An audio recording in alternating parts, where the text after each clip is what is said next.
বলতে তো না। বলো বলো ভাই বলো। তাকাও, এই যে তাকাও, তাকাও, এই তাকাও ভাই, এই যে তাকাও, তোমার পাশে আমরা আছি, বলো।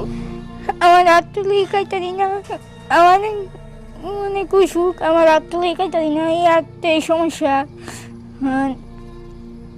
মসজিদে গেলে এবার ছাত্র আমার দিকে উঠে পড়ে, আরো না পড়ে বন্ধু বান্ধবরা দাঁড়িয়ে কাছে না দিতাম।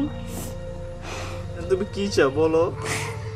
আমি বাঁচতে চাই, আর আমি ভালো একটা জীবন চাই। তোমার ভাই নাকি বিদেশ ছিল? আমার ভাই একটা বিদেশ ছিল, ভাই একটা বিদেশ গিয়ে মারা গেছে, বড় ভাই। আমি দেশবাসীর কাছে বলতে চাই, আমি বাঁচতে চাই। সরকার দেশবাসী আমাকে সাহায্য করেন, আমি বাঁচতে চাই। আমার নাম শফিক, আমি জন্মের পর থেকেই আমি একটা অসুখে আক্রান্ত। আমার পরিবারের নাম্বার বিকাশ, এটার সহযোগিতা করলে এই বিকাশে যোগাযোগ করে।